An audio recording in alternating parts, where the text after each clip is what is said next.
Rochester Community Schools is pleased to present its newly established guidelines and protocols for students with food allergies.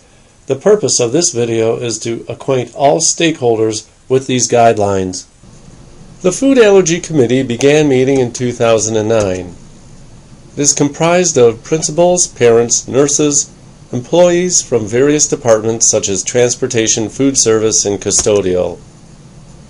There have been several iterations of the guidelines.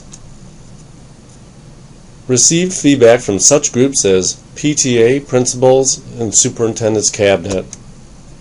The final draft was completed in May 2014.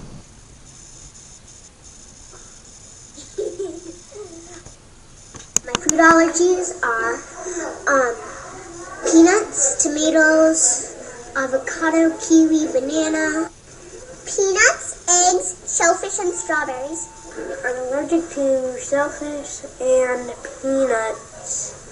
I'm allergic to peanuts. Peanuts and tree nuts. To peanuts. To peanuts. To nuts and tree nuts and peanuts. To peanut butter. Milk, eggs, peanuts. I don't want to be allergic to anything. It says Charlie You don't eat what? I don't eat peanuts. And that's what it says? That's what it says. Well, it was for snack, and I didn't know there was peanuts in it, and my teacher didn't know either, so I did eat one. And then what happened? And then I had an allergic reaction. Sometimes I need EpiPens. And if it has no labels on it, I can't eat it. I think that it's really hard watching other people eat things that you're allergic to. I had big itchy bumps and it lasted for a week. Like when they use a pan for if they use peanut oil in it and then they don't clean it out or just rinse it with water, but they don't do a very good job of it, then they cook something for me in it, then I could have allergic reaction. We are having snack time and I ate it, so I went to the health room. They had EpiPen, the police and firemen came, and there are 5 firemen and 2 police that came to our school. It really stinks because sometimes I don't even get to sit next to my friends at lunch. It makes me feel like I'm excluded from a game like that. So there's a really fun game going on, a race or a soccer game. And then somebody says, oh, you can't play in it because we already have enough people. It feels like that to me because you don't get to have what your friends are having. I wish that I had no food allergies. Someday I want to eat peanut butter. I wish I could have cow's milk, but I can't because I'm allergic to it. Chocolate, peanut butter, cookies. A pizza would have chocolate sprinkles. It would be nice if they could come up with a cure by tomorrow. That'd be nice. Very nice. For a long time, many organizations have been calling for school food allergy management guidelines, and several have been coming out with those guidelines. The Rochester guidelines are based on many of those organizations. Rochester joins several schools across the nation in establishing guidelines. This is a recent news story from one such district. Now, CBS 2 News brings you the top stories covering the corridor. The Centers for Disease Control and Prevention took a step forward this afternoon in the fight against childhood food allergies. They have issued the first ever national guidelines to help schools help families dealing with the problem. CBS 2's Sadie Hughes joins us now to take a look at the advice they're giving. Sadie. Scott and Tiffany, it is a big issue. By 2006, the CDC reported that 88% of schools had one or more students with a food allergy. Now, the most common are to peanuts, then milk, and shellfish. Some students even need to carry an epinephrine or EpiPen with them to prevent a life-threatening allergic reaction. In the new guidelines, the CDC suggests that schools identify students with food allergies and make a plan to prevent exposure and manage reactions if they occur. Now, that could include training teachers how to use medicines like EpiPens. But while preventative measures can help, 25% of children experience their first allergic reaction at school without a prior diagnosis. But one local allergist says that's not as common here. I do think that the schools in this area have done a great job having people do food allergy action plans so that they have medicines on hand to treat reactions. They have a plan of action as to how and when they will give those medications. Also, the Cedar Rapids School District doesn't serve peanuts in food at all. Now, we've reached out to several local school districts, some of whom say they are just starting to sift through the guidelines to figure out how it can assist their district in fighting food allergies. Rochester Guidelines consists of two documents, a shorter, more user-friendly protocol-based document, and a larger, more reference-based document that schools and staff can refer to. And now we're going to review the more general guidelines and protocols. Eliminate unscheduled, unplanned food celebrations and or food rewards. Rewards should be non-food items only. Inform parents and guardians ahead of time of any classroom activity or school events where food will be served. During school hours, food should not be taken to common areas such as the school office, principal's office, media centers, multi-purpose rooms, playgrounds, computer labs, or other classrooms. If food is served in these areas outside of school hours or during non-student events, thorough cleaning processes must be followed.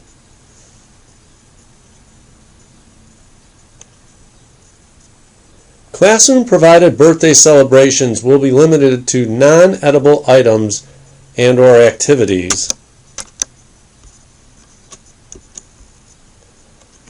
Refer to alternatives to food-based celebrations and rewards in the appendix of the Managing Life-Threatening Allergies in School Children Guidelines and Practices for Activity Ideas.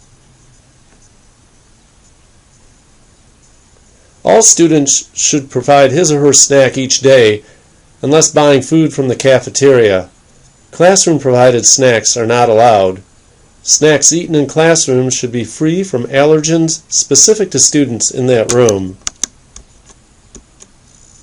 After snacks are eaten in classrooms, tables should be cleaned with warm, soapy water or wipes, and all students should wash their hands to prevent potential cross-contamination.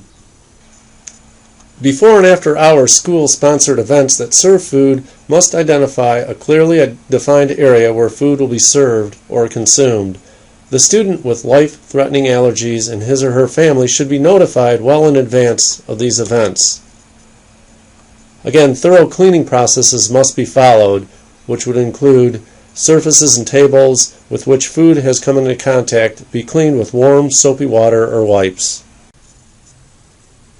For classroom or school-wide student events during school hours, only manufactured foods with ingredient labels should be served. Individual packaged foods are best. If food is not individually wrapped, ingredient labels should be available and are posted for students or family members to review. Principals must be consulted by event planners, including staff, students, parents, and guardians, before food is served, as food should not be offered that contain known food allergens listed in the medical action plans on file for that building. All student events during non-school hours in which food is served should have manufactured food items with ingredient labels available. Thorough cleaning processes should be followed.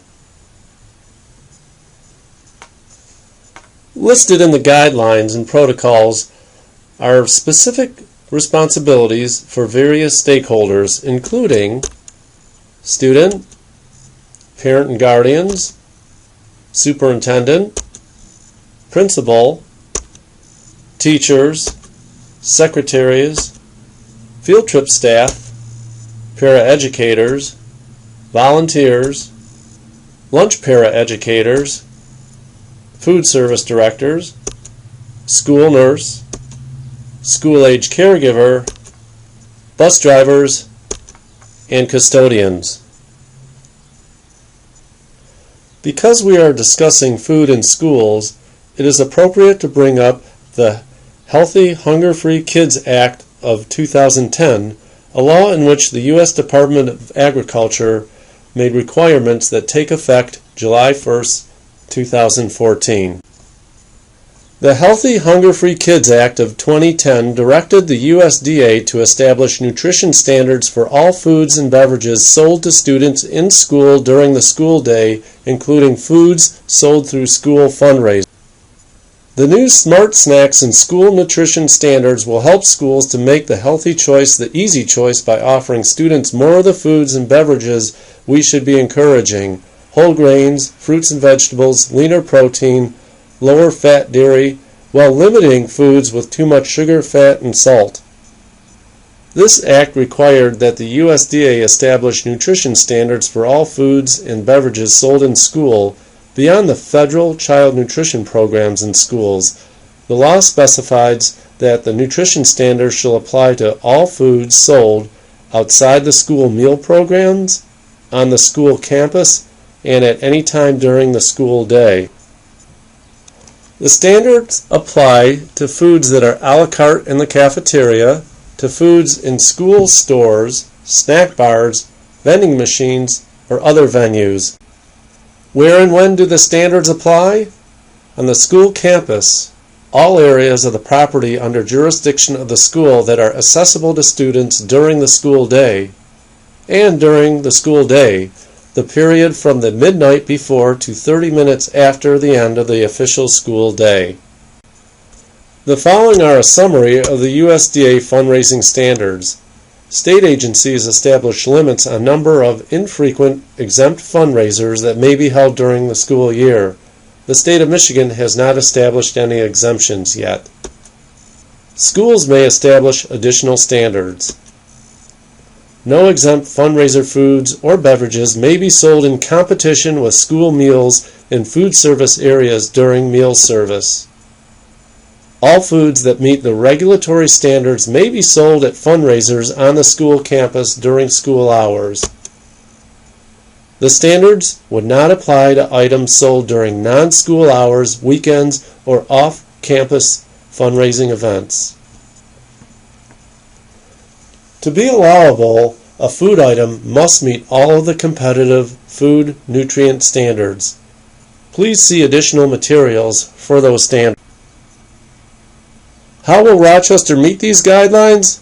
By focusing on the following: during the school day, school stores, by addressing food sold and the curricular goals of school stores, by fundraising by clubs, PTAs, and groups, and focusing on foods that do meet the guidelines.